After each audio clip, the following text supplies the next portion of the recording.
बचो गुरुदेव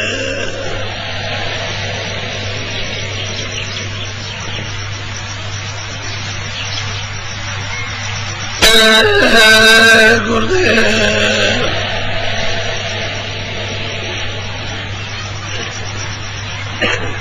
जय गुरुदेव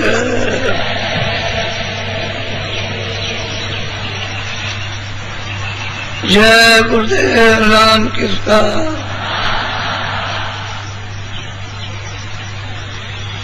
जय गुरुदेव राम कृष्ण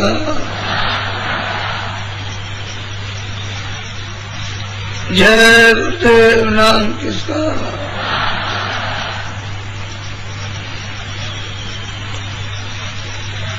गुरु का जान कर प्यारे। 19 जुलाई हो गई। कल के दिन गुरु पूर्णिमा का पर्व मनाया जाता है। इतने लोग नरनारी यहाँ आ गए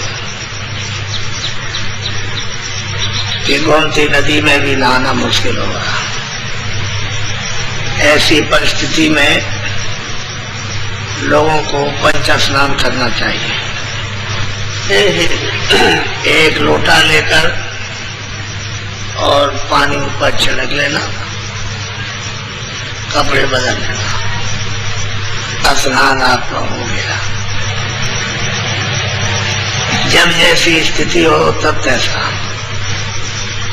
अब इस समय पर ऐसी स्थिति है, ये घाट खाली रहेगा नहीं, सबको परेशानी होगी। जहाँ पर जल नहीं रहता है वहाँ लोग मिट्टी से स्नान कर लेते हैं, बालू को झाड़ देते हैं, ऊपर में छिड़क लिया, स्नान हो गया। इस तरह से समय समय पर लोगों ने अपने शरीर शुद्धि के महात्माओं ने भी रास्ते लगाए कि यहाँ भी जब जैसी जरूरत पड़े पंचा स्नान कर लो। एक कपड़ा भिगो और सब बदन में ऐसे करके पहुंच लो, बस स्नान हो गया। महात्मा भी ऐसे ही करते थे। जब जैसा समय मिले, आप तो गृहस्थ में रहते हो, सब तौर तरीके समझना चाहिए। और हमारी तरफ से तो ये है, स्नान करो न करो हमेशा शुद्धि है। हमको ही इसके नहीं हो तो आपको लगे तो लगे, अपने को ये सब कुछ नहीं। वो तो भजन करना है, वो असली चीज है। बाकी जो आपने कर्म किया है उससे सुस्ती आती है, आलस आता है, तंद्रा आती है, तो उसके लिए थोड़ा सा ऐसा स्नान मुंह धोना ये सब करना पड़ता ताकि सुस्ती निकल जाए और भजन बन जाए।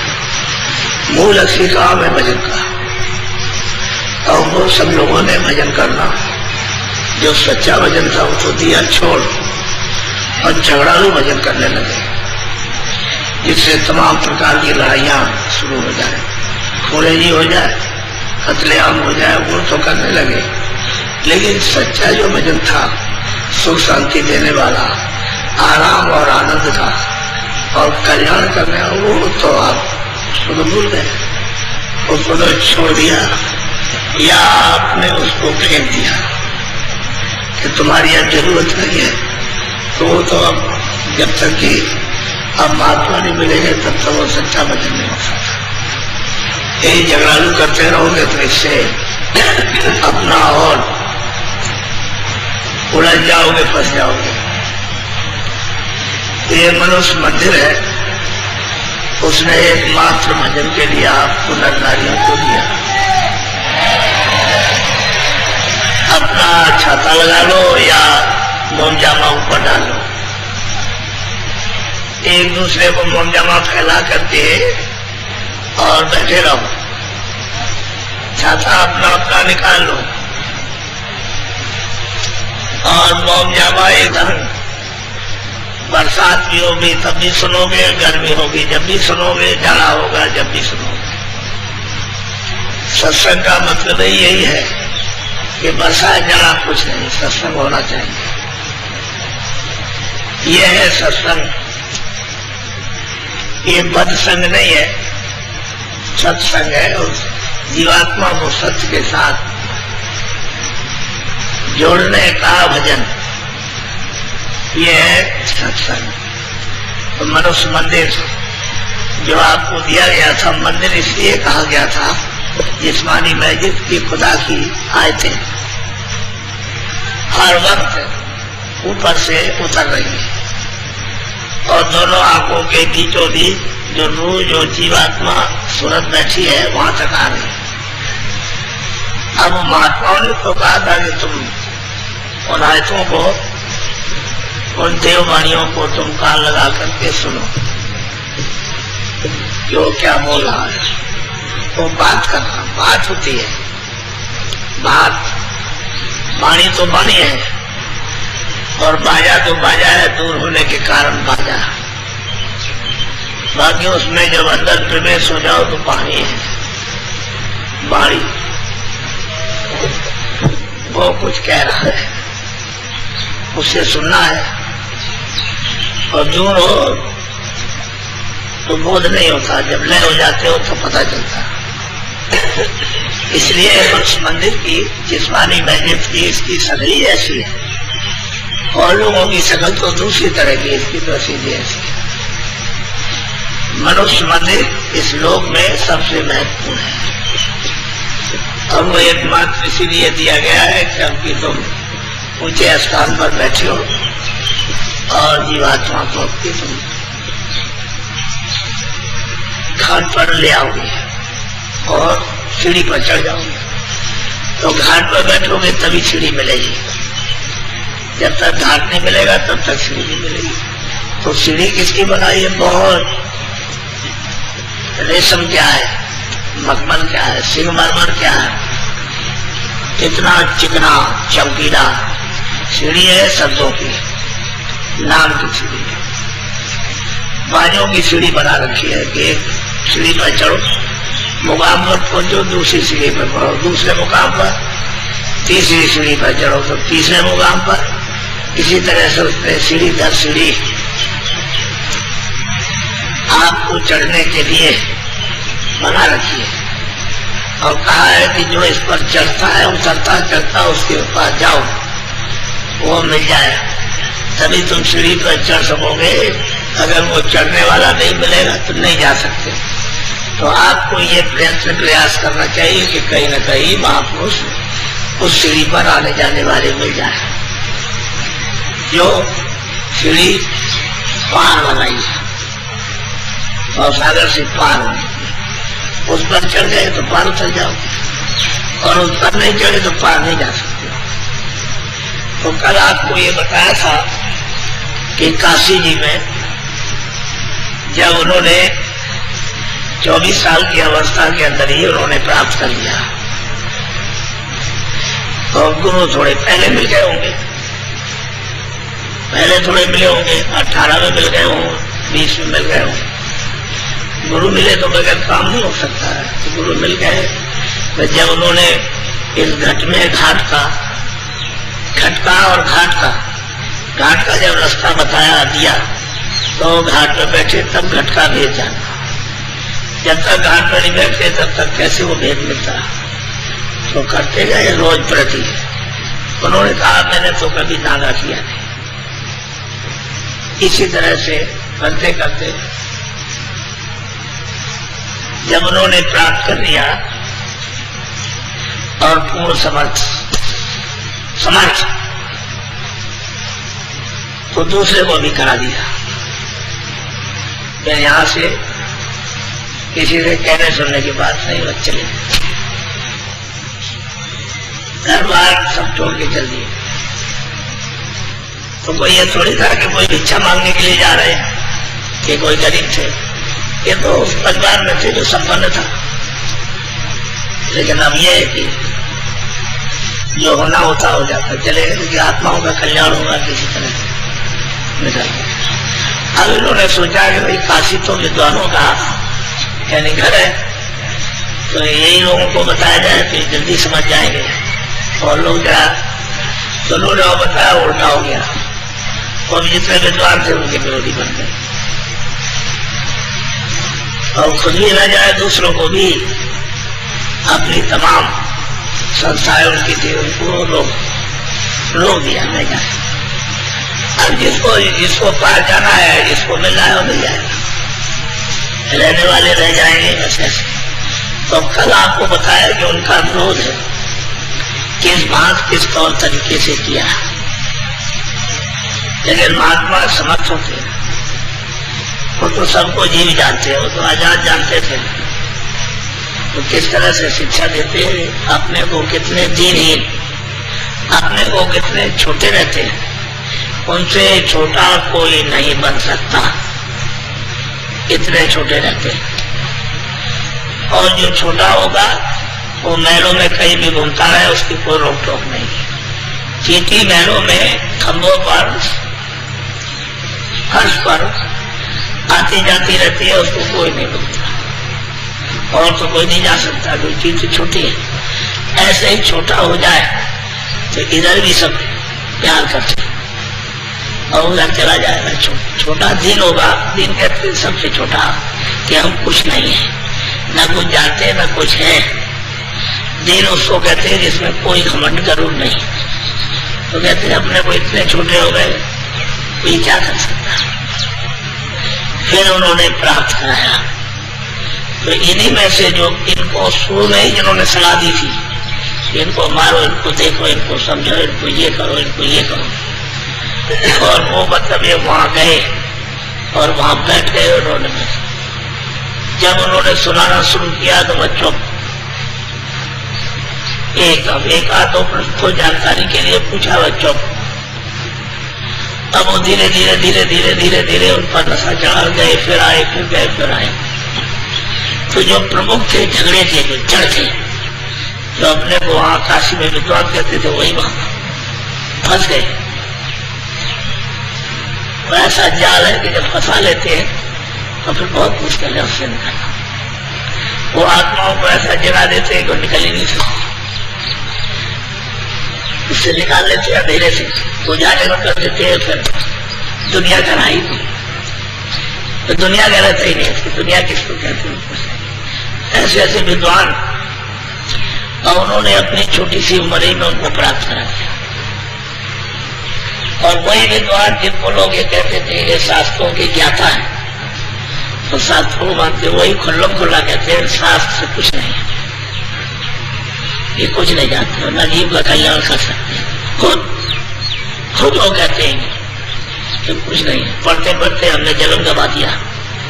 वो कहते हैं पढ़ते पढ़ते हमने जन्म गवा दिया, जरा सा भी निगाह नहीं आई, निगाह में नहीं आया, आंख का नाम निशान नहीं खुली, और ये मिल गए तो इनसे सब कुछ। तो अब वो फिर जब अपने साधन को जब बताने लगे जो प्राप्त किया है, उससे तो फिर सब लोग चकाचौंध हो गए। तो हर एक समय में जीव तो बेचारे भूले हुए हैं, इनको तो कोई गैर रास्ता मालूम है नहीं, तो जानते नहीं सब कुछ भी। अब यहाँ फंसे हैं तो अब इसकी शक्तिहीन क्षीण ज्ञान विवेक बुद्धि कुछ रही नहीं है। अब इसी काम क्रोध के उसमें रस्सी जैसे मरोड़े में फंसे हुए, और उसी में अब क्या करें। अब उनका वो कोई उपाय नहीं। तो महात्मा तो जानते हैं कि जीव की तो बेचारे की दुर्गत है, अब वो क्या कर सकता। महात्मा अगर उस पर कोई प्रहार करे तो उससे ज्यादा और क्या गलती हो सकती है। तो महात्मा किसी जीवों पर कोई प्रहार नहीं करते, ना कोई शराब देते। शराब नाम की उनके यहाँ कोई चीज है ही नहीं। शराब किसको कहते हैं, कोई सब कुछ होते हुए शराब नाम की कोई चीज नहीं होती। ये देखते किसी तरह से इसका शराब ये निकल चले अपने घर में पहुंच जाए, क्यों ये जीव तो सब उसी के, वहां से दे दिया है सब कुछ है। ये आपको बताऊंगा कल, ये आज शाम को ये जीव जो है किस तरह से वहां से ये दिए गए और किसको दिए गए, और फिर इस रचना का किसने ये विस्तार किया। ये जब महात्मा जब यहाँ से जाते हैं तो आज से अंत से आज चारों दिनों का सतयुग में क्या था, त्रेता में, द्वापर में, आप तीनों काल, भूत भविष्य वर्तमान सद्या, उनके यहाँ कोई चीज मतलब छुपी नहीं रहती है, इसलिए सबको एक ही बोध होता है। जो उधर जाते हैं तो सबको मालूम हो जाता है। तो कल आपको पहली मंजिल जो ईश्वर विराजमान है सैदल कमल में, और यहाँ से कितने योजन, करोड़ों योजन ऊपर बैठे हुए तीन लोग का मालिक, उनका तीन लोग का शासन है, क्योंकि उन्होंने मांगा ही था तो दे दिया उनको। तीन लोग का शासन दे दिया है, एक तो ब्रह्मांड में, दूसरा स्वर्ग में, और तीसरा ये सब मृत्यु। तो यहाँ मृत्यु का और स्वर्ग का कारभार ये तो उन्होंने सुपुर्द कर दिया ब्रह्मा विष्णु महादेव। चलो तुम ये सब कुछ इसका संचालन देख रेख इसका ये वो सब, और विधान बनवा करके उनको पकड़ा दिया। ये लो विधान बनवाया, जीवों को आजादी अधिकार दे दिया कि ये लो, और तुम अब इसकी देखरेख करो कि जो जैसा करे उसको वैसा फल दो। ये सब कुछ है करने के बाद इनको सौंप दिया। 4 खाने, 84 लचुनिया, नरक, सब कुछ बना के, अनेक नाम के नरक, अनेक दुखों की नरक, ये उन्होंने सब, और उनको कह दिया लोगों आद्या मां शक्ति से कहा कि देखो ये लोग नीचे का सब बांस मारेंगे, अगर ये मेरा भी जान रहे तो फिर ये काम नहीं करेंगे, छोड़ देंगे, क्योंकि ये कूड़े कचरे काम को कौन करना चाहे, लेकिन अब न जानने के कारण ये करना है, क्योंकि डर तो उनको भी है कि मेरा स्थान छूट गया तो मेरी भी दुर्गत हो जाएगी, और वो तो दुर्गत होनी है, क्योंकि वो तो स्थान चलायमान है।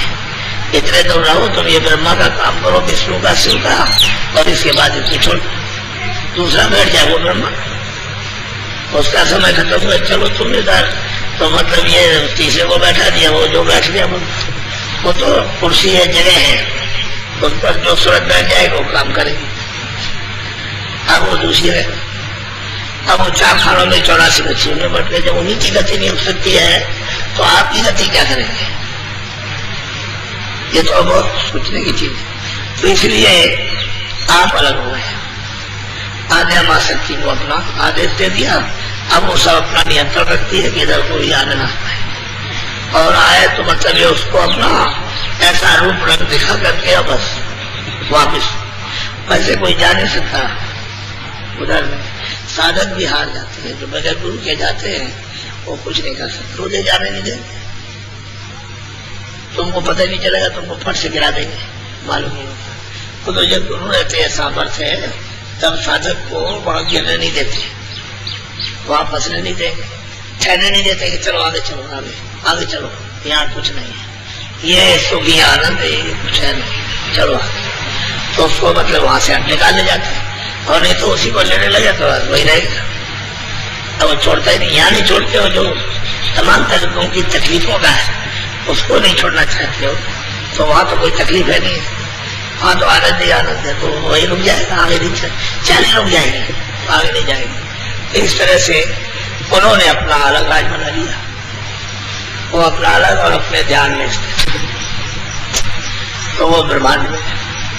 इसी तरह से ऊपर में माया है इनके ऊपर, और ऊपर में ब्रह्म है, तो उन्होंने कह दिया कि देखो नीचे के ऊपर नहाए लो।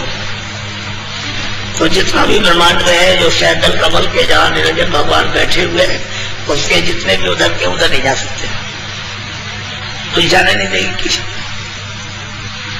उसके लिए सब लोग, और जो महात्मा आते जाते हैं वही ले जाते, वही ले जाते। तो 5 तत्वों में खुद वो ब्रह्म विराजमान है, ये नीचे वाले 9 तत्व में, इनकी देवी भी 9 तत्वों में, सब स्पर्श रूप रसगंध मन बुद्धि चित्त और अहंकार।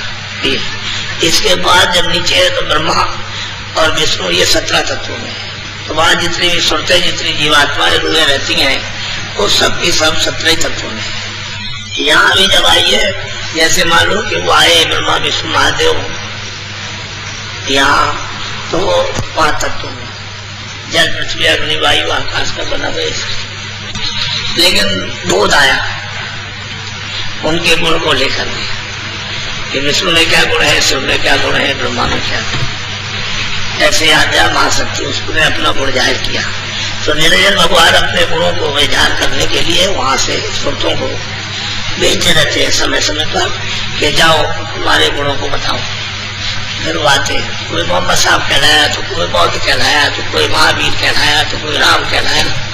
इसी तरह से ब्रह्म अपने देश की सुरतों को जीवात्माओं को भेजते हैं। भाई वो उनका वो भेद और उनका तत्व, उनका गुण, उनकी शक्ति, उनका ज्ञान वो वर्णन करती है। तुम्हारे रावण में लिखा है मधुर मधुर गरजे घन घोरा, कहते हैं घमासान बादल गरजते रहते अखंड। वहां बादल नहीं है लेकिन बादल गरजते रहते मधुर मधुर गरजे घन घोरा, घना घोर। और तुम रावण में पता नहीं क्या सुनते रहते हैं, ये बादल गरजते इन बादलों के लिए अनुपता माने तार मृदंग अनुपा अनूप मृदंग बजता है। तो वो है ब्रह्मस्थान से बजता रहता बराबर निरंतर। अब वो तो मतलब यह है कि उनका वो शासन ही उनका दिया हुआ अलग है, उनका शासन बिल्कुल अलग है। वो पार ब्रह्मांड के परे, ब्रह्मांड के परे लगता है। उसके बाद में फिर मतलब पार ब्रह्मांड, उनका शासन बिल्कुल अलग है, वो बिल्कुल ही अलग है। अब ये सब उसकी हदबंदी है। और उसके बाद में ऊपर में सोहम पुरुष, वो इन सब का नियंत्रण रखते हैं, सब इन सब की देख रेख रखते हैं सब। उनका मतलब यह है कि देश बहुत बड़ा। फिर ऊपर में है सत्य देश, उसको सत्य लोग कहते हैं, सत्पुरुष। वो सबके सब जीवों को उन्होंने वहां से भेजा और इन सब लोगों को सत्पुरुषी ने भेजा है। ये सब के सब उसी का ध्यान करते रहते हैं अखंड, लेकिन अपने स्थान से जाने से इन सबको सत्पुरुष ने देश निकाला कर दिया। ये तो हमारे देश में कर दिया। अब ये जाएगा नहीं करना, मतलब ये इनको तो अपना काम राज इनको मिल गया, अपना राज करते हैं। तो अब ये बताओ कि जीवों कैसे जाने देंगे? अगर ये चले जाएंगे तो फिर राज किस पर होगा? तरह तरह के यहाँ से बंदिश लगा रखी है। वो तो संत आते जाते हैं तो वो नहीं बोलते, संतों का ऊपर से आना जाना, इसलिए हम बोलते नहीं किसी को जाने नहीं देंगे, आपको कुछ पता ही नहीं। इसलिए कल हमने आपको ये बताया कि भाई प्रलय कैसे होती है, महाप्रलय, उसमें कोई नहीं रहता, सब न कोई आकाश रहेगा, न जमीन रहेगी, न सूरज रहेगा, न तारे रहेंगे, न स्वर्ग रहेगा, न वैकुंठ, न कोई वेद, न कतीब, न कोई मुल्ला, न कोई पंडित, और न कोई मतलब यह है कि मंदिर, न कोई मस्जिद, न कुछ यहाँ नहीं, कुछ रहेगा नहीं। जब बहिष्ठ और वैकुंठ ही नहीं रहता और ब्रह्मांड ही नहीं रहेगा, पार ब्रह्मांड कुछ नहीं रहता, साफ एकदम लपेट करके सोहम को चटाई की तरह से साफ को बटल इकट्ठा कर देता, जैसे बिस्तर को इकट्ठा कर लिया, कुछ नहीं रहता, यहाँ कुछ है ही नहीं। तो उसमें उसकी कमबंदी होगी तो मौज होगी, तो साठ से चटाई की तरह से ऐसे करना देगा, फिर से नया विस्तार होगा। क्या उधर नए वेद बनेंगे? कब बनेंगे? नहीं बनेंगे, वो कब तैयार होंगे कुछ, लेकिन फिर वो सत्य का समय, फिर वो सच होता है। जीवात्माएं सब निर्मल पवित्र सब होती है, उसमें कोई गंदगी तो नहीं। अब कब जब चिंता हो जाएगा तो फिर कब विस्तार होगा इसका कोई नहीं, कुछ नहीं, अंत तो जो भी जाएंगे कुछ नहीं, यहाँ कुछ रहता ही। आपको ये सब चीज मालूम नहीं, तुम तो सब 100 वर्ष की चीज नहीं जानते हो, 1000 वर्ष की क्या बात ऐसा उसका। तो कल आपको ये बताया, देखो बड़ा सुना, पहली मंजिल उसने पार कर ली, कहा हमने देखा ईश्वर को, खुदा को हमने दीदार उसका किया, हमने रात को देखा। दूसरी मंजिल कर ली, उसने कहा कि हमने रब को देखा। सूरत कहती है गुरु की कृपा से हमने रब का दीदार किया। फिर वो कहती है मैं आगे ऐसे ऐसे गई, वो सब आपको इशारे किए। फिर वो पहुंची जा करके 10वें द्वार में, तो वहां पर उसने पार का अल्लाह का दीदार और दर्शन उसने किया। अब वो कहती है कि भाई और आगे वापस कहते हैं आगे चल, आगे और है, ये तेरा स्थान नहीं है, आगे और है। तो थोड़ा सा वो भी आगे सुना देना, बोलो जरा ध्यान से सुन लीजिए। चौथे की करी तैयारी, चलेरी सूरत तू शब्द समा। महापुरुष कहते हैं कि तू अब जल्दी से तैयारी कर, चल अब चौथे पद में, चौथे लोक में, चौथे देश में चल, चौथे मुकाम पर चल, जल्दी से स्नान कर त्रिवेणी संगम पर। मानसरोवर में तो स्नान कर लिया, वहां तो सबको स्नान करना जो इधर से जाएगा, बगैर स्नान किए हुए वो तो ऐसा प्रकाश है, इतना लंबा चौड़ा तालाब है कि तालाब पे समुद्र कहे तो नहीं बनता, कि समुद्र कह दिया जाए तो मतलब ये कि समुद्र तो उतना है नहीं। वैसे महापुरुषों ने उसका तालाब ही नाम रखा है। क्यों नहीं समुद्र का, अब ये तो उनको मालूम है, लेकिन तालाब तो उस मानसरोवर में वो स्नान करती है, प्रकाश में, प्रकाश में स्नान करती है और उसमें मतलब है अमृत पान कर। इतनी पोड़, इतनी मजबूत, इतनी ताकतवर, उसको इतनी शक्ति, इतना ज्ञान उसको वहां मिल जाता है, तो फिर आगे जाती है।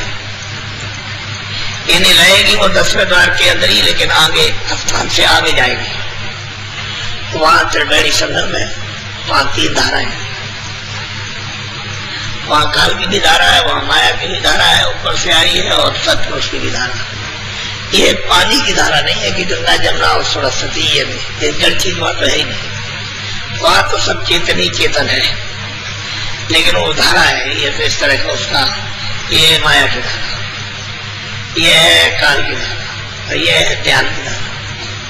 उसमें मतलब ये तो वो सब पूरा बोध होता है, पूरा कहते तो चल सूरज, और अब चल, अब सच्चे शब्द को संभाल ले, यानी सच्चे शब्द को पकड़ ले, अब संभाल के पकड़ ले, उसमें चढ़ जा, चल मैं अभी ले चलूँ तो वो कहते चल तैयारी कर लिए, अब ले चलूंगा तो बोलो।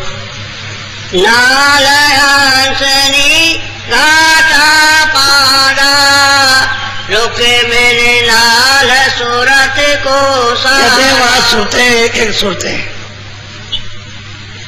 इतना इतना प्रकाश है उनमें, यही ईश्वर में ब्रह्म में कुछ नहीं, इसमें कुछ भी प्रकाश नहीं। ईश्वर में जो खुदा है, जिसको कहते हैं ईश्वर, या जिनको ब्रह्म, जिनको रब कहते हैं, वो उसमें भी कुछ नहीं है। एक एक सूरत के अंदर इतना प्रकाश है, और जहाँ इतना इतना प्रकाश है तो उस देश में, और सब सुनते खचाखच, तो उस देश में कैसा है और किस तरह से सुनते, सब शब्द रूप है, सब जितना भी पसरा शब्द का ये मालूम होता है कि 5-5 करोड़ जब सूरज नहा के चलती है, घूमती है, ऐसे करती 5-5 करोड़ योजन ऊंचे यानी दरख्त दिखाई देते हैं, दरख्त कहते हैं पेड़ों, और कितने लंबे चौड़े, और उनकी वो छटा, उनकी वो लीला पेड़ों की, उनकी सुंदरता, उनकी चमक, वो क्या चीज है वो देखते ही बनती है। 5-5 करोड़ योजन इसी 10वें द्वार की परे निकलकर जब वो त्रिवेणी संगम में स्नान करती है, और उस धार में जब मिलती है शब्द की, तो वो देखती है कि 5-5 करोड़, ऐसे मतलब ये कि उसको दरख्त वृक्ष यानी पेड़ उनके एक योजन का 4 कोस, तो 5 करोड़ योजन ऊंचे ऊंचे, और एक वो पेड़ नहीं, आप वहां करोड़ों वर्षों तक वहां गिनते रहो तो नहीं गिन सकते हो, ऐसे ऐसे मतलब ये है कि दरख्त इसी सूरत को दिखाई देते हैं, और उनकी जो डोरियां, जो झूले के झूले पड़े हुए, वो मतलब है लाखों लाखों मीलों के नीचे झूले पड़े, किसी के झूले ये रस्सी तो है नहीं, ये रस्सी होगी, इसको बच लिया तो ये रस्सी होगी, तो जैसे झूलती है उन पर बैठ करके तो लाख मील इधर जैसे बरसात के महीने में बच्चियां अपने अपने घरों में पेड़ों में रस्सी बांधती और डंडा लगा करके झूलती हैं, ऐसे ये सब महात्मा में होता है। उनको उधर झूला पड़ोगा और बस उन्होंने जोर से ऐसे मारा, चली गई लाखों मील आगे और लाखों मील का।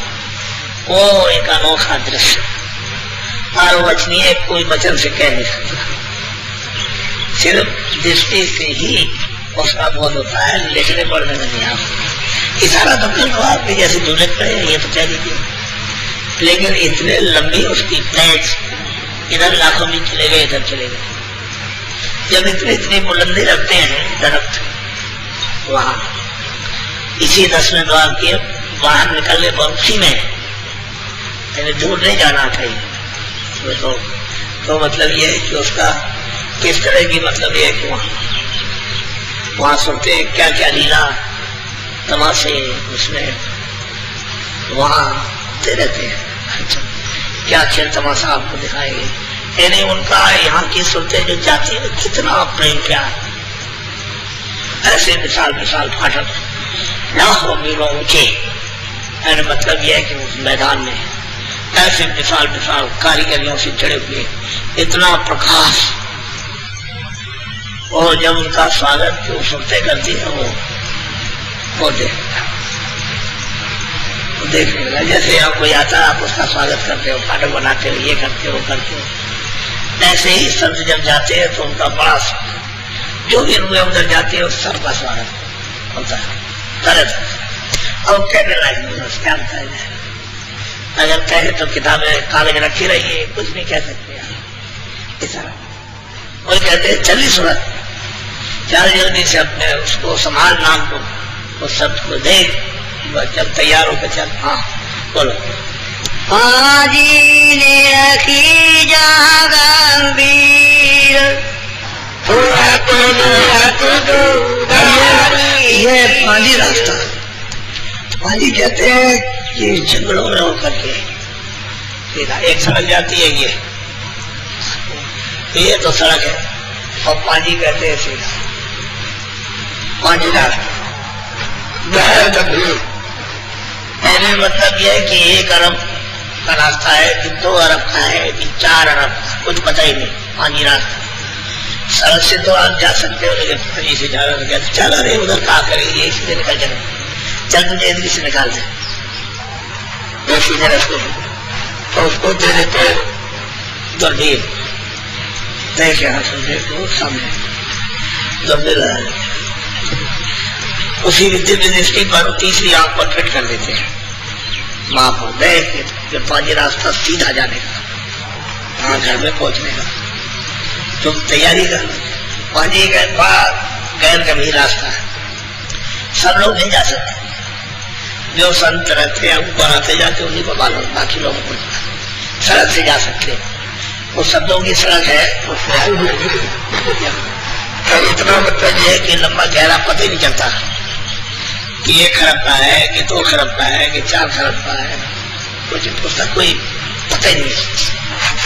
इतने लंबे चौड़े ऐसी रचना वहां पर, ये तो तुम थोड़ा यही बहुत है, कुछ नहीं। आपको बताएंगे कि ये क्या चीज है, तो महापुरुषों की कृपा होता है, ऐसे ही ये जाना जा सकता है, बस किसी तरह से नहीं। यहाँ तो कोई साधन शोधन पर अब वो मिल जाए तभी सहारा हो सकता है, और सारे से जा सकते हो, ऐसे कोई नहीं। बोलो। रचे दीप पर चंद, बाए रचाए बहुत तो दीपों की रचना, उनमें मुर्म है वो जीवात्माएं, खचा खात ऊपर नीचे दाएं बाएं, सर्वत्र मतलब है भारी, ऐसी प्रचंड और उन दीपों की सौभाग्य हो भी नहीं सकती। साधन के लिए तो है कि वो जो एक जाएगा आप देखते ही रह जाएगा और कम हो जाएगा, गुम कुछ बड़े होने लगते, जैसे गुम हो गया और कुछ कर नहीं सकता। मोती महल और रतन अटारी, हीरे लाल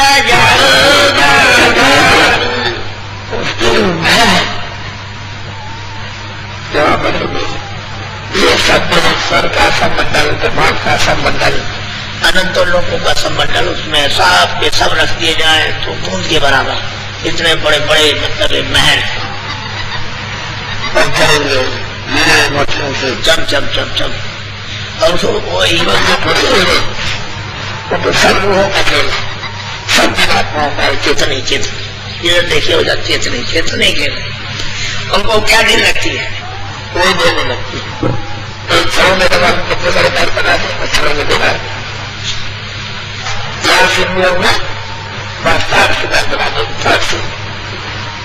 अब वो देखने के योग। अब इसी को तो कहते हैं कि इस रास्ते से निकालने जाना वो महापुरुष कोई काम नहीं कह जाता। वो तो कोई चीज देख रहेगा वही देखता रह जाएगा, उसमें से निकलेगा। उनका पता वहां तो बड़े साधन, इसी को देखते रहो। ऐसे एक पीढ़ी को देखते रहो, उसके लिए वहां आम के साधनों को निकल जाए कुछ वो चलो उस तरह और जो बोल दिया जनाई, जानेंगे कोई संत छोटे पद की तैयारी, ये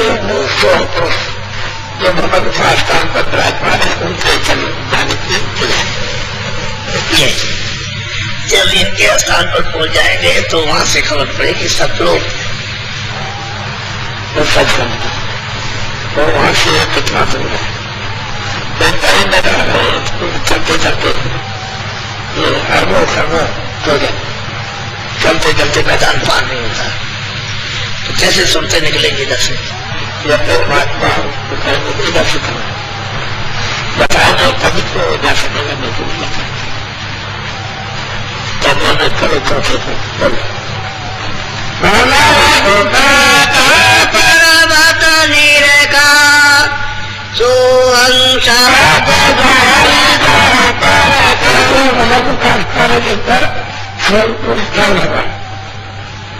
मतलब राजना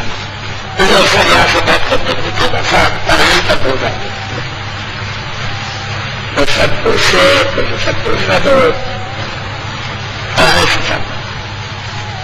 तैयार करना, इनको कहते हैं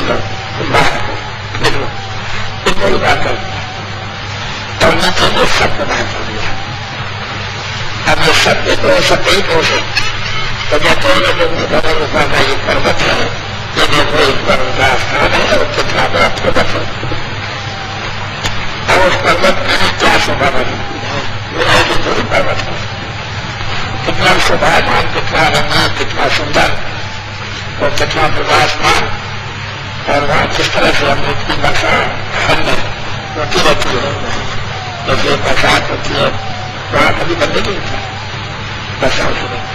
तो सूरज को वहां ले जाकर वो महापुरुष ने रखाया, दिखाया, पूजा दिया कि देखिए ये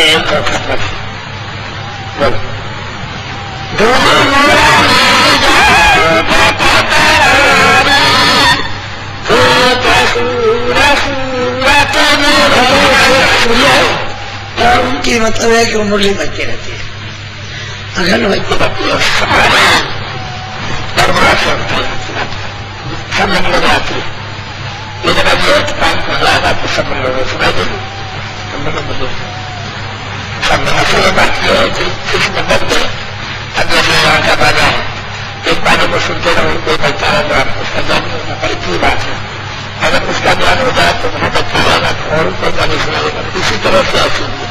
तो यहाँ का एक सोच बोले तो अंदर तो हो रहा है, पता नहीं, अब अंदर में आपको मालूम होने लगा तो स्वर्ग वैकुंठ के इतने शब्द हैं, इतनी आवाजें हैं, इतने बाजे हैं, इतने बाजे हैं, जब ऊपर का उनके शोर से सुनाई देता तो बात में देखो ये सब बाजे बनने लगे, तुम जो छात्र तो उसको सुनता है तो छाट लेता है उसको, जब उसको जानना हो तो और बाजे बनने लगे वही शुरू तो बजेगा, जब उसको पकड़ा तो ऊपर जाइए वहां लगा बाजी, बताता रह रहा है तो नहीं सुन सकता। अब इसी तरह से कि जब उधर जाएगा तो मतलब ये तब उधर ले जाएगा सब जगह पर बंसी पूरे देश में तो बदल सब अब उन पर मैं अगर बता देंगे तो उसमें समझ पाएगा। जब वो महापुरुषों पर जाने जाने वाले लोगों को देख दिया बात तो इसको पकड़ इसकी छोड़ दें तब वो पकड़ जाएगा तब उधर जा सकेंगे तो तो देता है मेरा तो और कुछ है नहीं बस ये है उसकी हमदर्दी है ये मैं सब बहुत बड़े बदल हुए उसमें तमाम लोग अपना अपना रोशनी में सबके सब अपना कार्य करते हैं इसलिए मालिक के दर्शन दीदार से बढ़ दो दर्शन दीदार होते तो दोनों बात पर दर्शन गुजरते हैं मेरा सोच तो उनको किस तरह से प्यार से मिलते हैं और वो चाहते हैं कि मुझे ले करें और हम मालिक के दर्शन करें।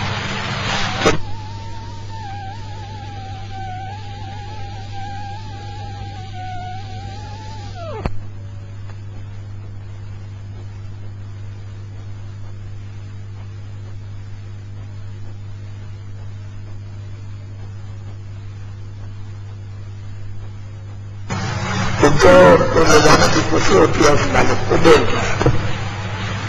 मालिक बहुत खुश होते हैं उनको ले जाए कोई संख्या उन लोगों को ले जाते हैं अगर उनके बंदी खाना करने को वैसे जा सकती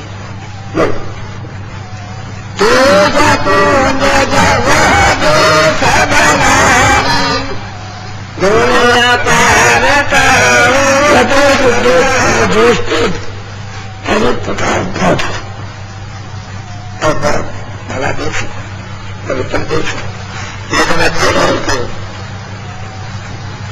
अपना देश नहीं सही बात तो उनका भी देश नहीं है उनको दे दिया चलो ये तुम उसमें रहो तो उनका भी देश नहीं है फिर उसका कानून का भी देश नहीं है फिर उनका भी देश नहीं है फिर मतलब ये कि मैंने भगवान का भी देश नहीं है और यहाँ तबाही महात्मा देश तो मतलब ये सबका शत्रु है वो तो अखंड है और आप क्या वहां से है लेकिन अब क्या करो तुमको भी निकाल दिया तो तुमको भी बहाने से निकाल दिया तुमको तो निकाला ही लेकिन उन्होंने कभी क्या करके मांगा तो आपको बोलिए हम निकाल रहे होगा अच्छा बात करी जाओ जीवों का भंडार दे दिया चलिए अच्छा अब यहाँ पर आकर के इन्होंने फंसा दिया हमें पता फंसाया तो बस पर रास्ता खुला बैठा सब लोग जाते आते सबको सब निकल जाते तो दोनों आंखों के बीचों दिन बैठे सुनते जब कोई मन कोई पापा लेना पड़ा था तो सब आंसू की दुकान में रोज जाते थे कोई बंधन नहीं जब यहाँ आए थे लेकिन जब उन्होंने यहाँ पर अपना नियम बना करके अपना जो दिया तो देना जारी कर दिया और जो भी करो अपना अपना दो बड़ा समय जो दिया 5,000 5 दिया तो उसका फल हमको लेना उसके फल को नहीं सुनी जब शरीर जब उनको बोलने लगे तो उसके बाद मतलब खराब कर्म बनेगा तो उसने कहा चलो चलो बस मैं यहाँ बंद करें अब उन्हें निकलने देते हो जाना नहीं देते क्यों करें अपना कर्म भोगते रहो और मतलब ये सजा देते रहो कर्म करते रहो सजा देते रहो उसमें कर्म करो मतलब ये कर्म करोगे जब कर्म करोगे तो आपको तुम्हें सजा मिलेगी तो जाने से कोई रास्ता जाने का नहीं है एक जीवों को इतना लोग नहीं चार सालों में जाना था तब कैसे मुझे तो उसका तैयारी सुना चल चल के चल तैयारों सब चल चल तुझको ले तो देख इतना बड़ा कितना अच्छा देश है और ये चौथा ये तीन के ऊपर चौथा ये शहर को उसको राजना है तो वहाँ मुरली में बहुत प्रकाश है बड़ा भला देश है तो बात किसी की चल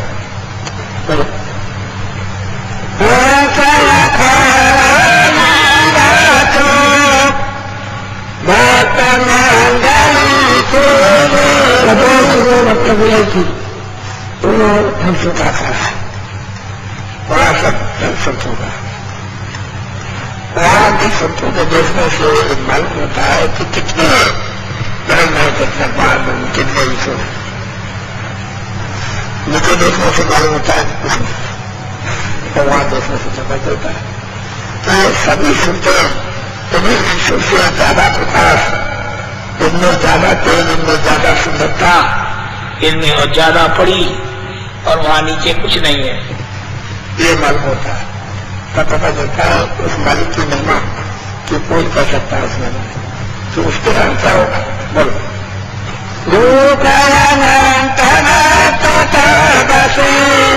नामय धारयामीर अनंतो लोग और वहां ये भक्त सुनते वस्तु की अधिकार ये काम करते वहां वापस सते गुरु प्यारे चौथा सदगुरु प्यारे में जिसको हमने मित्रों में प्यार किया उनकी चंगा भाव वो मुझे धीरे से इधर ले आकर के यहाँ उन्होंने पहुंचाया और चौथे पर्दे पर ला करके खड़ा कर दिया। वहां से पता चलता है किस तरह से मैं उतार दो ये मालूम इन सब जीवात्माओं का भंडार किस तरह से उतार करके लाएगा सब बिल्कुल जीव का जो पता चलता है। वहां कोई मतलब कोई भेदभाव नहीं इस तरह का कोई पर्दा हो नहीं देख सकते ऐसा कुछ इस तरह से उतार करके कैसे कैसे किस मुकाम पर ला करके 10वें द्वार में वहां से कैसे उतारी सब दिखाई देता है ब्रह्म स्थान पर। फिर उसके बाद में ला करके ईश्वर के सैदल का स्थान पर फिर नीचे किस तरह से उतार कर सब कुंड में फिर वहां से कैसे उतारा 3 शब्दों से यहाँ मनुष्य में जाए ऐसा तो ले आए मतलब फंसाया असलो बात है। अब यहाँ फंस गया वापस नहीं जाए अब बिना मिले हुए वापस हो गया वापस होगा आप पहचान नहीं सकते कहाँ मिले आपकी तो खोज है ही नहीं कुछ कि भैया महापुरुषों से मिले तो मिल जाए तो आपको देख रहा था। बोलो पंचम खिलाता सुल्तानी वाद उन पर सत्लोक में विराजमान वो सत्ताई वो सज्जन है सड़क पर अस्थाई है उसका विनाश नहीं होता तो ऐसा कि वैसे अब वो कहते हैं कि बिल्कुल अखंड बैठा हूँ साफ सीधा सब ध्यान करते इतना साफ उसके बगैर ध्यान के एक क्षण भी इधर उधर नहीं हो सकते। सब पता चलता है जीवों को तो कुछ पता ही नहीं है ये तो सब उसी का ध्यान करते हो जीव इधर मतलब उल्टा इन पर्दों का ध्यान करते हैं जिनमें लगे पड़े तो ये सब बैठे उसका ध्यान कर रहे हैं इनको ये सोच रहे हैं कि मेरा राज बच रहा है तो ये यहाँ लड़ाई झगड़ा झंझट इसमें फंसे कोई कहता स्वर्ग चलो कोई कहता वहां चलो कोई कहता इंद्रपुरी चलो कोई कहता गंधर्वपुरी चलो तो मिल कोई साकेत लो कोई यहाँ साकेत हो साकेत में क्या कुछ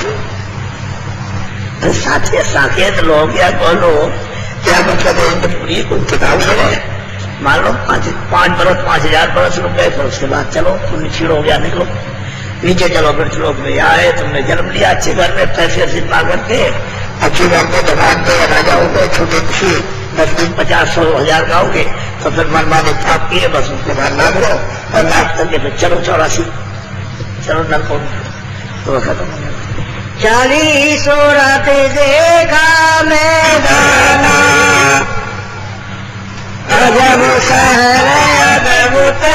सूरत है वो मैदान यानी स्वर्ग को कहा उन्होंने उनको देखा और कहते हैं कि अभी तो बीच में है आओ सूरत चले जाके बोलो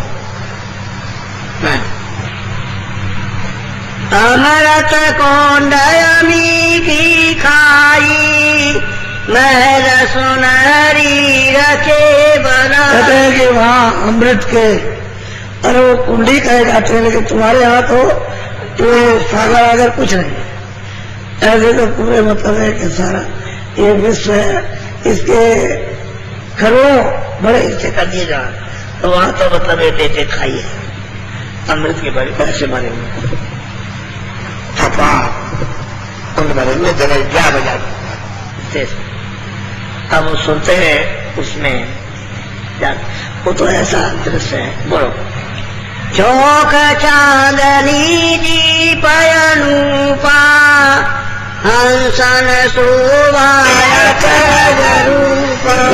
वहाँ जो रत्न सुनते उनके आचार्य जी और मतलब ये कि वे बयान करने वाले मुझसे नहीं कह सकते हो, कुछ नहीं इशारा कर सकते, देखते रहो ऐसे रूप सुंदर।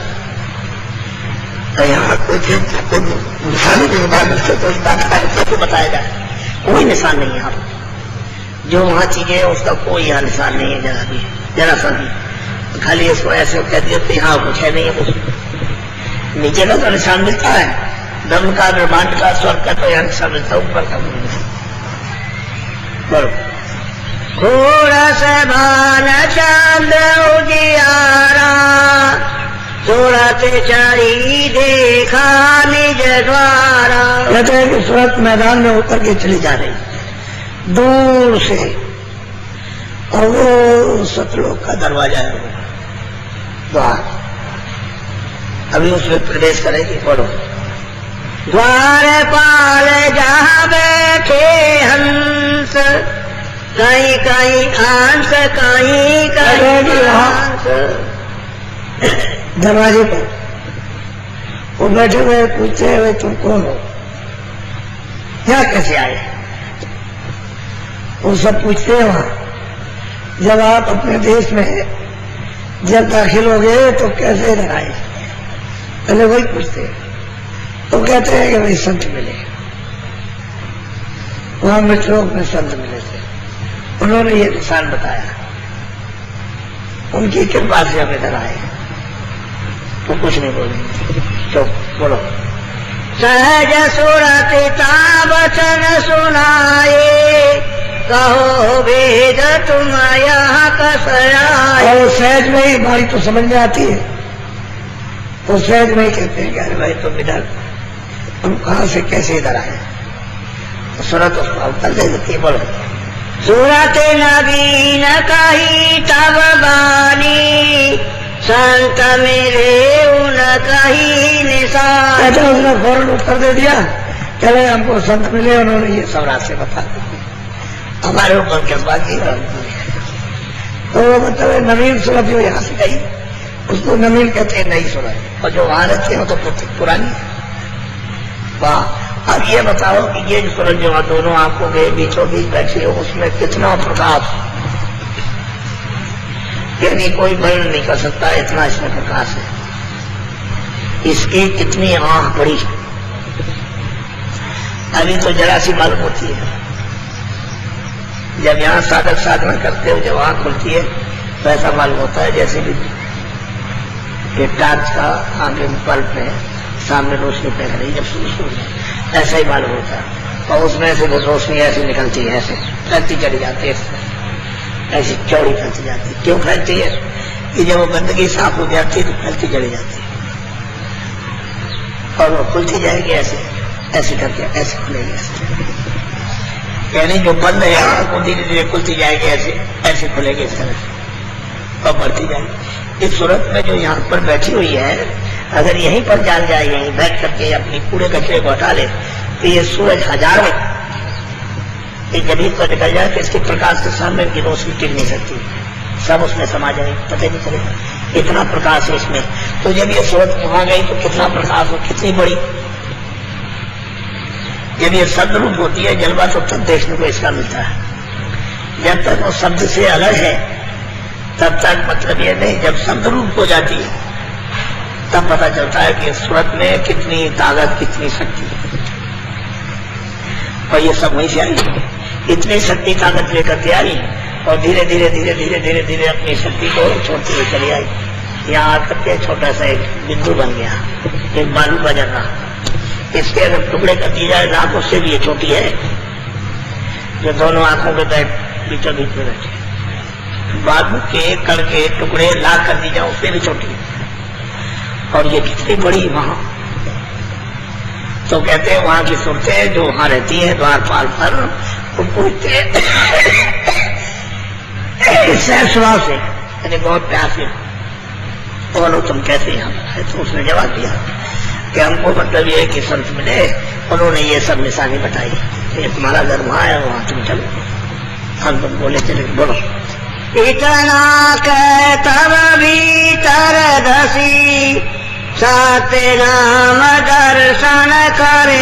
इतना कह करके तब उस सतलोक में अंदर प्रवेश हुई तो सब लोग दर्शन को यहाँ से वहां हो जाएगा, वो तो यहाँ से दर्शन करो तो कितने यानी खरबों दूर, यहाँ से दर्शन करो कितने खरबों योजन दूर बैठे और यही से दर्शन करो। और ऐसे मालूम होता है सामने कितने खरबों योजन, एक योजन का 4 कोस अगर फेल हो जाएगी सबकी, इतने दूर बैठे और मालूम होता है सामने। अब आप देखिए ये अगर आंखें आपकी ऐसी हो तो कोई भी पर्दा न हो और दूर की चीज पास, तो अंदर में कई दूरबीन, कई दिव्य दृष्टि, कई दूरबीन, कई दिव्य दृष्टि, वो सब काम करती है। तो कहते हैं कि अंदर गई तब फिर उसका दर्शन, वही तो सच्चे भाषा है। इसको इनको कहते हैं सदगुरु।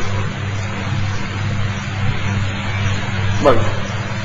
पमाद से उठी आवाजा को तुम हो आए के आवाज आती, तुम्हें तुम कौन हो और किस काम के लिए आए? बोलो। सत्य गुरु मिले वेद सब दीना, तिनकी कृपा दर्शन। उसने उत्तर दिया कि जब उसमें से आवाज आई तो उन्होंने कहा कि सदगुरु मिले, आपका सब लिख दिया, उनकी कृपा से, उनके ध्यान से आपका दर्शन हुआ।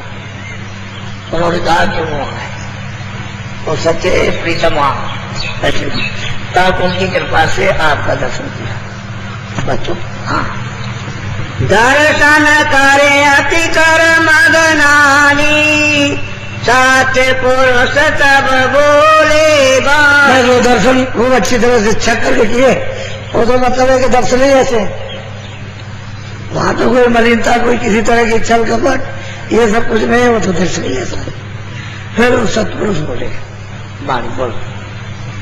हाँ, अलख लोक का भेद सुनाया, बलय अपना दे सूरत। उन्होंने सतपुरुष में कहा, जो सतलोक में उन्होंने अपने वचन सुनाए और अपना बल दिया, भेद बताया कि देखो इधर जाओ, इधर से और ऊपर चढ़ जाओ अलग, तो वहां जाओ अलग पुरुष का दर्शन दो। उन्होंने बताया आगे जाओ बल मिलेगा, हम शक्ति देते, आगे जाओ अगम पुरुष का दर्शन। बोलो। अलख पुरुष का रूप अनूपा, अगम पुरुष निरखा। ये विशेष बात है कि वहां कोई बंधन नहीं है। जब सतलोक में सूरत पहुंच जाएगी और सतपुरुष का जब दर्शन कर लेगी तो ऊपर जाने के लिए कोई रोक टोक नहीं, यानी बंधन नहीं है, किसी तरह की लकीर नहीं है। मैं इतना है कि प्रकाश रोशनी, बस में बस इतनी बात, बहुत रोशनी। तो उन्होंने अपना मत दे दिया, अपनी शक्ति नहीं जाओ तो नहीं सूरत, तो उधर में अलग पुरुष का दर्शन हो, सतपुरुष के बाद में अलग पुरुष। बोलो। देखा चरज का न जाई, क्या क्या शोभा बरनू। वहां जो कुछ भी देखा वो कहना न आएगा, न वहां की कोई शोभा वर्णन की जा सकती है। बोलो। तीन पुरुष और तीनों लोक, देखे सूरत पाया जो। कहते हैं कि हम वहां गए, हमने देखा। किसने दिखाया? कह रहे महापुरुष लोगों ने। जब तक वो पहुंचा हुआ न मिले तब तक कैसे होगा? ये तो आपको संकेत दिया जा रहा, इसलिए यहाँ आप ये न कहो कि कोई डर की बात कही जाती कि कहाँ से ले आया। मैं इस तरह की आपको लाखों मिसालें, लाखों साधन दे रहा हूं। जिन जिन लोगों ने प्राप्त किया, जिन जिन लोगों ने प्राप्त कराया, उसके लाख एक दो नहीं। इसलिए आपको ये यकीन हो जाए कि नहीं, रास्ता सनातन है, अनाथ का है। कोई नया रास्ता बाबा जी नहीं बना रहे, न कोई और ने बनाया। ये किसी ने भी रास्ता जो बनाया तो पहले का है। अब वो रास्ता आप भूल गए और उसको आपने बंद कर दिया, तो आपने अपना बंद किया, रास्ते को चालू है। वो तो आप अपनी सफाई करो, रास्ता चालू है, उधर तो बंद है नहीं। अब यह है कि तुम भूल गए तो जानकार चाहिए ले जाने के लिए, तो वही आपसे बताया जाता है कि भाई रास्ता ले लो और आप 24 घंटे में 1 घंटा समय भजन में रोज घर में लेट के बैठ के सुबह शाम दोपहर में जब आपको समय मिल जाए 24 घंटे में तब समय दो। तो इधर में तुम्हारे काम, तभी तो तुम उधर देखना शुरू करोगे और आप बैठोगे कुछ नहीं करोगे, कैसे काम होगा? तो जो लोग करते हैं उनका मतलब काम बनता है, उनकी आंख खुलती, उनका काम खुलता। झंझटों में फंसे हो, इतने झंझटों तो, इतने विवाद में, इतनी ममता में, इतने काम में, इतने क्रोध में, इतने लोभ में, आसक्ति में, तृष्णा में, संसार के पकड़ने में, ये मेरा मेरा मतलब ये मोह ममता में, तो मोह सकल व्याधियों का गुण। अब मोह करने में तो अलग 2 व्याधियां, वो इसका अंत नहीं। इसमें फंसे बोलेगा, बताओ इससे सुनने जब निकालना चाहते हैं तो मतलब धीरे धीरे धीरे धीरे घर गृहस्थी में ये जब बोध होता चला जाएगा और आप समझ जाओगे कुछ है नहीं। बोलो। प्रेम विलास जहाँ अति भारी, सके बोलो पूरे कहता पुकार। भाई पूरे सतुर कि ये तो प्रेम विलास के वो महासागर अथाह सागर में जाता था, उसी में सिरा गए, यानी उसी में उसी का रूप हो गए और वो कोई वर्णन नहीं कर सकता, न किसी ने कर पाया। जितने भी किताबों में सारा सब महात्माओं ने किया उन्होंने यही कह दिया है कि कुछ नहीं कह सकता, कोई नहीं कह सकता। जब कोई नहीं कह सकता तो नहीं रखो, क्योंकि वो कहने वाली चीज है। आप लोग मतलब ये बड़े सौभाग्यशाली हो आप कि आपको ये नीम सारण में यहाँ ये समय आपको मिला। नरनारी बच्चे बच्चियां बहुत ही बात है, तो ये आपने इस तरह करना कभी सुना, सोचा भी नहीं था कि ऐसी कोई चीज हमको सुनाएगा और हमको कोई रास्ता बताएगा और ये कोई कहेगा ये यहाँ कुछ है ही नहीं तुम्हारा। तुम तो अभी तक यही समझते थे, रात ऋषि में लगे थे, सब अपनी शक्ति को इसमें बिखेर दिया और हाथ कुछ नहीं पड़ा। आखिर अंत में रोते बजताते रहे, चिल्लाते रहे, बस यहाँ कर्मों के भार को लादा और लाद करके पहाड़ की तरह से अपने ऊपर, अब उसको खे करके कितने जीव जन्म बिताओ, उससे छुटकारा हो नहीं सकता, होगा ही नहीं। जब आप कभी आए मनुष्य शरीर में कितने युगों के बाद, तब आपने वही काम से आए फिर लौट के, तो आपके आने का क्या फायदा? अरे ऐसे समय आते कोई महापुरुष महात्मा मिलते हैं कि हम अपने घर की तरफ चलते तो घर छोड़ के घर से फिर दूर हो गए। अब वहां आने के लिए यहाँ जब घर पर यहाँ बैठे आकर के दरवाजा सामने है तो दरवाजे में प्रवेश नहीं हो सके, फिर लौट गए। तो ये तो आपको दरवाजा मनुष्य शरीर का मिलेगा नहीं। मनुष्य शरीर सबसे ऊंचा स्थान है, दोनों आंखों के मध्य में जीवात्मा बैठी है और सामने दरवाजा है। मनुष्य मंदिर के दरवाजे पर तो जीवात्मा अंदर नहीं है और उधर में मतलब ये है कि उसका अहल है। अब वो कूड़ा कचरा उसको साफ सामने स्वर्ग सामने जाते वहीं से शुरू हो जाता है। लेकिन ये वो लंबा तो मैदान है ही, जो स्वर्ग का हृदय है, उसका दिल है, उसका हाथ है, वो लंबा चौड़ा है। ऐसा नहीं कि इतना ही है बहुत लंबा। तो मतलब देखिए जब वो साफ हो जाए सामने स्वर्ग है, तो स्वर्ग ऐसे दिखाई देता है जैसे आप बैठे हुए और वहां जो भी रहते हैं देवी देवता सब दिखाई देते, जो भी लीला रचना है वो सब दिखाई देती है। कितनी सुंदर है, कितनी क्या है, अब सब नजारा ऐसे ही स्वर्ग में, ऐसे ऊपर सब जगह ऐसे ही है। अब किस तरह से उसने रचना का विस्तार किया है, यहाँ आकर काम न करे।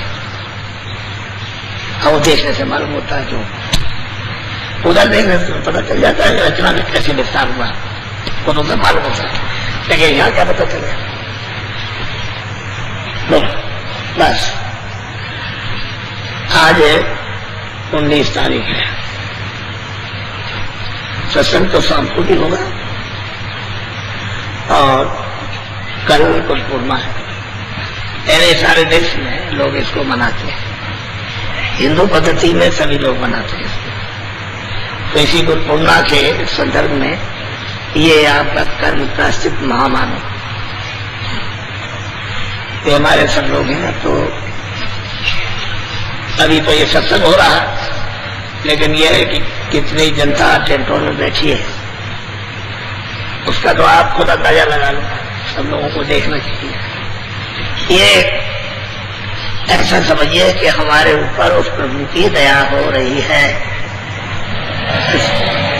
ये मान के आप अपने को चलिए कि मेरे ऊपर कृपा कर रहे हैं, उसकी दया हो रही है।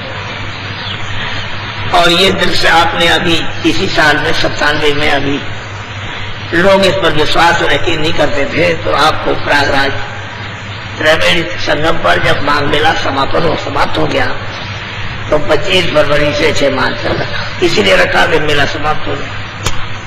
और उसके बाद हम ये रखे, तो वहां रखा तो वह आपने अपनी आंखों से देखा, सुना। सब लोग ये कहते हैं हमारे 100 वर्षों में ऐसा नहीं हुआ। हमने लोगों से ये कहा था कि नीम सारण में चल रहे हो तुम, अपनी आंखों से ये सब लोग कहोगे कि हमने ऐसा दृश्य 1000 वर्षों में नहीं देखा, ऐसा दृश्य आपने नहीं देखा। आप खुद ही कहोगे, आप तो ये कहोगे कि नहीं और पहले से हमने नहीं देखा। हमारी किताबों में, अगर किताबों में ऐसा हुआ होता तो मिल जाता।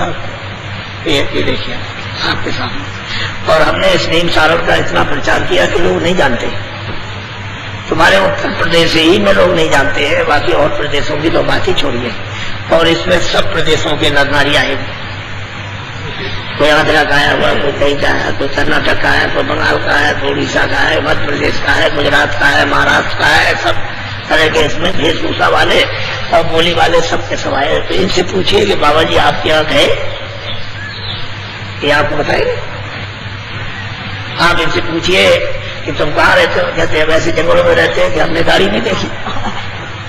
अभी जंगल को वहां जाकर के बता के ले आए, वहां इलाहाबाद में तो कहते थे हमने तो गाड़ी नहीं, ट्रेनें नहीं देखी, ये गाड़ी जो चलती है उसी को हमने नहीं देखा। उस पर डरे और कांपे, तब उनको लोग उठा करके उनको ले गए गाड़ी बैठा करके इलाहाबाद। ऐसे ऐसे लोग भी हिंदुस्तान में अभी मौजूद हैं जिन्होंने गाड़ी नहीं देखी। और बात तो छोड़िए, आपका विज्ञान सबके मोटर गाड़ी घोड़ा गाड़ी सब ये हो गए, लेकिन आज भी आदमी ऐसे जिन्होंने गाड़ी नहीं देखी। बताइए आप कुछ जगहों में, और ऐसे जंगल है कि उन्होंने हमको जाने के लिए पहाड़ काट कर 3.5 किलोमीटर सड़क बनाई। पुनर्वासियों ने जो जंगल में रहते थे, आश्चर्य की बात है। यानी वो सरकार भी काम नहीं कर सकती वहां की, ऐसी सड़क टेढ़ी मुड़ी, आदमी के बराबर पत्थर काटा, वो काट करके नीचे टेढ़े उतार करके, मतलब ये 3.5 किलोमीटर बहुत होता है। वो पहाड़ों को काट करके ले गए और नीचे उतारने के लिए, तो तभी वहां पर कार्यक्रम को और सुविधा के साथ हो जाए। तो कहने का ये मतलब है कि भेद विषय जो आए इन्हीं से पूछ लीजिए आप कि आप क्या बाबा जी जाते हैं कि नहीं जाते, गए कि नहीं गए। फिर इनसे पूछिए कि भाई आपको क्या बताया, क्या कैसे चले आए। ये आप जानकारी पूछते कि इनसे करो, हमसे क्या पूछते हो। उनसे पूछने की कोई जरूरत नहीं है, अब तो आपके सामने ही है। क्या कहने का मतलब ये है कि जो धन इकट्ठा कर लेता है वो बताएगा कि मेरे पास हीरे जवाहरात रखे, बताओ वैसे ही पता चलेगा कि अमीर आदमी है, वैसे ही मालूम होगा। ये हमारी आत्मविद्या, आत्मधन है, ईश्वरी धन। ये जिसको प्राप्त होता है वो तो सबसे बड़ा धनी होता है, उसके बाद क्या चीज नहीं है, सब कुछ। वो आपको क्या बता दिया, वो तो कहेगा ये सब मिट्टी है, सब तुम उसकी बात ही सुन करके माथा घुमा लोगे, वो कहेगा सब ये मिट्टी, ये कुछ नहीं। सही बात है, सत्य है, ये सब मिट्टी है। और मतलब ये तुम्हारा यही नहीं कुछ। वही बात मैं समझाता हूँ, तुम सब इकट्ठा करो, सारे संसार का धन सब ये इकट्ठा कर लो, लेकिन तुम्हारा कुछ नहीं। ये मकान किराए पर है, इसका निश्चित निर्धारित समय है, 100 की पूंजी दी है। अब आपको चाहे वो 10 साल में पूरी हो जाए, चाहे 20 साल में, चाहे 50 साल में, 100 की गिनती की पूंजी। किसी को 2 लाख, किसी को 2 करोड़, किसी को ये दे दिया, उसने दे दिया। जैसे पूंजी खत्म हुई और बस फौरन उसने ऐलान किया सिपाही को, जाओ ले जाओ उसको जल्दी, मकान अभी खाली करा दो। बस सिपाही ने आवाज दी, घर से पहुंचे वहां पर, निकलो। न वो बोलने देगा, न सुनने देगा, न बात करने देगा, कुछ नहीं करेगा, ना आपको कुछ सोचने देगा। वो फट गिरा करके और फट से निकाल देगा शरीर से बाहर। और ये शरीर जमीन पर बड़ा मुर्दार मिट्टी है, आपका यहाँ कुछ है नहीं, ये सब सामान है। फिर उसका समय आया, उसका बस फट से उसको निकाल दिया। बच्चे का समय, बच्चे का तेरा आया, तो सोचता कि हमारा कुछ होगा, कुछ न तेरा राज न पार तेरे सर, तो इस सब यहाँ पर मिट्टी की मिट्टी वही रह गई, तो बता भी नहीं सकते, घुमा रखी। अब ये इसको उपयोग में ले लो, किसके इसके ये सब सामान इसलिए बटोरते हो कि इसके काम आ जाए। जब तक इसमें जीवात्मा है तब तक इसकी मलम पट्टी कर लो, उसको निरोगी रखो, ताकि जीवात्मा अच्छी तरह से शरीर की साधना से जान जाए। और इसको अगर रोगी कर दोगे तो वो साधन भजन नहीं हो सकता, फिर साधन भजन नहीं होगा तो मतलब उपकार नहीं हो सकती है। इसलिए इसको सुरक्षित रखना, निरोगी, और इस शरीर से काम ले लो, और जिसका है उसे वापस कर दो। लेकिन ये आपने पवित्र लिया था, ये अपना ले लो, और उसका धंधा करोगे तो मारेगा, फिर तुमको बंद करेगा, फिर वहां 4 खानों में ले जाकर सख्त सजा देगा। इसलिए ऐसा मत करो। ये अमूलक समय, और शाम को वैसे नामदान देंगे आप, शाम को भी देंगे नामदान, शाम को भी मिलेगा। और जो नए लोग आएंगे उनको हम दे देंगे, जो अभी ले चुके कल और उसके पहले वो अपना जुर्म कर लो, फिर से दोबारा, ताकि आप भूल न जाओ, ठीक से याद कर लो। उसको यही काम आएगा, यही काम आएगा, और कुछ काम आने वाला है। यही आपने इसमें से कमा करके रख लो, ये आत्म धन है, जब कमा के रख लोगे तो ये जीवात्मा की रक्षा करेगा, जलने भी देगा, मरने भी नहीं देगा, 84 भी नहीं जाने देगा। और कमा के कुछ नहीं रखोगे आत्म धन, तो बताओ कौन मदद करेगा? रुपए पैसे तो कर नहीं सकते, बच्चे बच्ची कर नहीं सकते, हथियार कर नहीं सकते, कौन तो आएगा निकाल के अलग हथियार, बच्चा क्या बोले नहीं देगा। वही आत्म धन काम करेगा जो जीवात्मा के चलते वक्त काम आएगा। तभी तो कहेगा कि तुम बड़े अच्छे निकले कि तुमने अपना काम मेरे शरीर में बैठ करके किया, तब वो कहेगा। नहीं तो कहेगा तुम बड़े खराब निकले कि हमारे शरीर को गंदा कर दिया और तुमने अपना काम नहीं किया, हमने तुमको कहा था अपना काम कर लेना। तो असल में होशियार चतुर वही है जो अपना मनुष्य मंदिर में काम करते हैं जीवात्मा, इसको जगाने का, ताकि आँख खुल जाए, कान खुल जाए और चल पड़े अपने रास्ते पर, यहाँ से निकल जाए। आँख का नहीं खुलेगी तो देखे सुनेगा कौन? आँख खुले, कान खुले, उसको देखो भी और सुनो भी, चलो।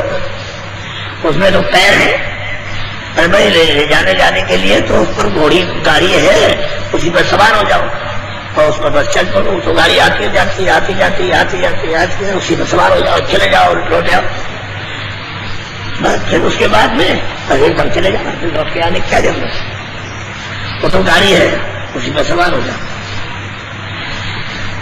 बोलो जय गुरुदेव, सब लोग बोलो जय गुरुदेव।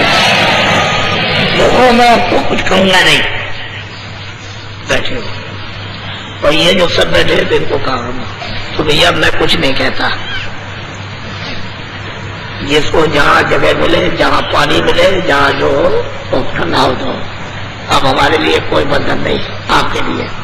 पहले तो हमने कहा था कि चले जाओ वहां, वहां ना हो जाएगा, तो वहां जाएंगे ना वाले, लेकिन इतने थोड़ी जा सकते। अब ये दिन भर नहाते रहते, वहां जगह नहीं मिलेगी, इतने लोग हैं, दिन भर नहाए, शाम को 6 बजे तक नहाए तो इतने लोग हैं, इनको जगह नहीं मिलेगी वहां। तो अब हमको यही कहना है कि जहां कहीं भी आपको जगह मिले, चलोगे, अभी रुक जाओ। देखो जब हम खड़े होने की, जब हम बात सोचे तब खड़े हुआ करो, बीच में बात छूट जाएगी। अभी बीच में कुछ ऐसी बातें होती है जो जरूरी है, तो तुम ऐसे ही खड़े होने लगते हो। अब तो जिन लोगों को भूत लगा है, आप वहां 10:30 बजे जाओ, और जहां हवन होता है उसका चारों तरफ परिक्रमा लगाओ। तो आपको ये कहा था कि आप बराबर 10 दिन, वो यहाँ छोड़ देगा, आप चले जाना। अब आप मतलब ये कोई एक दिन जाएगा, कोई मतलब घर चला जाएगा, फिर उसके बाद में तो ऐसा क्यों करते हो? तो घर में कोई आराम से रहो, वो लगा जाएगा, पीछे चला जाएगा। अब यहाँ 10 दिन अगर परिक्रमा लगा लोगे आप, तो मतलब यहाँ छूट जाएगा, और आप चले जाओ तो ठीक हो जाओगे। नहीं तो उनको ध्यान देके सुनना, चले से खड़े हो जाते हो ना, तो पहले बात।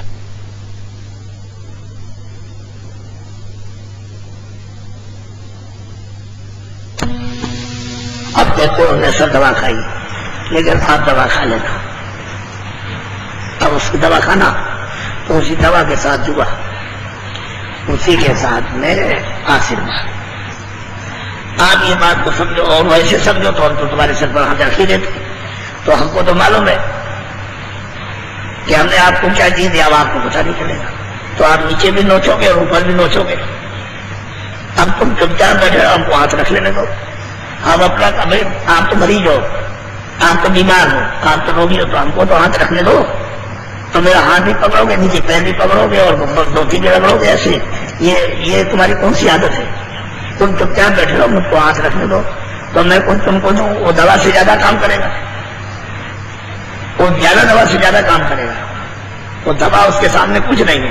लेकिन तुम समझते नहीं, उसी झटकेबाजी में बस इधर उधर दूसरा कहता है कि तुम इधर क्यों, अब तुमको लाइन में बैठ जाना चाहिए, अब तुम्हारी जेब कट जाए। तो बेचारे लगे रहते हैं, मेहनत करते हैं कि भाई किसी की जेब स्त्री पुरुषों की न कटे। अब 70 के लोग आदमी आते जाते रहते हैं। अब किसी को क्या, तो तुम फिर पीछे रहोगे, तो तुम तो कहोगे हम सारण में गए थे और हमारा मतलब पैसे निकाल लिया।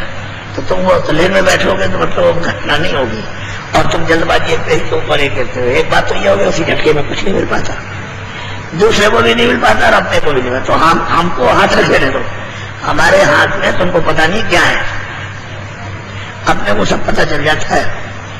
तुरंत ऐसे लगाया, ऐसे प्लग को निकालो सब बिजली बच जाएगी, ऐसे प्लग डालो फौरन जल जाएगी। ऐसे ऐसे आपके बस इतने में काम हो जाता है। आपकी समझ में नहीं तो आप ऐसा नहीं चुपचाप बैठे रहे और हमको ऐसे हाथ ऐसे रखने दीजिए, तो हम आपको दवा से ज्यादा काम कर दें। अब तुम कहते हो बाबा जी हमको ये तकलीफ है, ये है, वो है, तो हम समझते हैं, लेकिन है तो तुम दवा ले लो। चलो चले हमने दवा सब खा ली। अब वहां तुरंत जवाब देते हो कि दवा खा ली, तो भाई जवाब आई आप खा लेना, तो खाना चाहिए आपको, क्योंकि शरीर जो है वो उसके लिए किसके लिए है कि भाई कोई खराब हो जाए, पत्ती है, ये है, वो है, कोई चीज ले लो तो उससे वो ठीक हो जाता है। क्यों ठीक हो जाता है? जल पृथ्वी अग्नि वायु आकाश, ये 5 तत्व। इन 5 तत्वों में जब कोई कमी होती है तो इसी से पूरी कर दी जाती है। जब पूरा हो गया, जल पृथ्वी अग्नि वायु आकाश, ये तत्व पूरे हो गए तो ठीक हो गया। उसी को कहते हैं बात का पित्त। उनका 3 हिस्सा निचोड़ का है, जल पृथ्वी अग्नि वायु आकाश के बात और तत्व। ये अगर तीनों समाता है तो तबियत ठीक रहेगी। एक में जब कुछ कमी हुई या ज्यादा हुआ तो बस गड़बड़ हो गया मामला। असल में चीज ये है कि जब आपने गलती की है तो मनुष्य का खून तो रहा नहीं, इसमें जानवर है, पशु है, पंछी है, कीड़े है, का खून इसमें आ गया और तुमको तो पता नहीं कि दूसरों का भी आ गया। अब ये दवा खाते हो तो असर ही नहीं करती, क्योंकि मनुष्य के खून की दवा मिलती है और खून है आप में जानवरों का, कीड़ों का। अब दवा काम नहीं करती है तो अब रो रहे चिल्ला रहे। और दवा कड़ी दे दी जाए, जानवरों वाली कड़ी दवा, तो मतलब है कि मनुष्य फिर उसका खून सूख जाएगा, मर जाएगा, क्योंकि मनुष्य का खून अलग। तो वो 10%, बाकी तो 90% तो मतलब ये है कि सब इधर उधर खराब खून, और 10% बस तो तब क्या करेगा, अब रोगी तो रहेगा ही। अब मैं सब चेहरे देखता हूँ, मतलब ऐसा थोड़ी अपनी मेहनत तुम्हारे साथ करता हूँ तो मैं ऐसे ही करता हूँ, तो देखता रहता हूँ सब तकलीफ है, सब एक तरफ से सब कुछ तकलीफ है। हम ये रास्ता ढूंढते हैं तुमको लाभ कैसे पहुंचाया जाए, कि तुम्हारी 1 आने 2 आने 4 आने तकलीफ, तुम्हारी बीमारी परेशानी ये भी दूर हो और तुमको आत्म लाभ भी पहुंचाया जाए, जिससे तुमको सुख शांति आराम और तुम्हारा कल्याण हो जाए। तुम मतलब घामन पड़ा करते हो, यानी जैसे कोई कबड्डी खेलता है ना वैसे खेलते हो, ऐसा नहीं, चुपचाप बैठना चाहिए। ऐसे चुपचाप बैठ, ऊपर देख रहे, नीचे क्या देखते हो? अब वो नीचे वाला वक्त नहीं रहा, अब ऊपर वाला वक्त को आपको ऊपर जाना। अब नीचे की बात नहीं, पहले तो नीचे की साधना थी और अब कलयुग में साधना ऊपर की है, अब सूरज की साधना। पहले तो नीचे प्राणों की साधना थी, पहले प्राण योग करते और फिर मतलब ये है कि वो लगाते थे, अपनी समाधि लगाते थे, योग करते थे। अब सूरज की साधना, सीधी शब्द यानी नाम, ये जब जागे जो भी नाम को पकड़ने की साधना।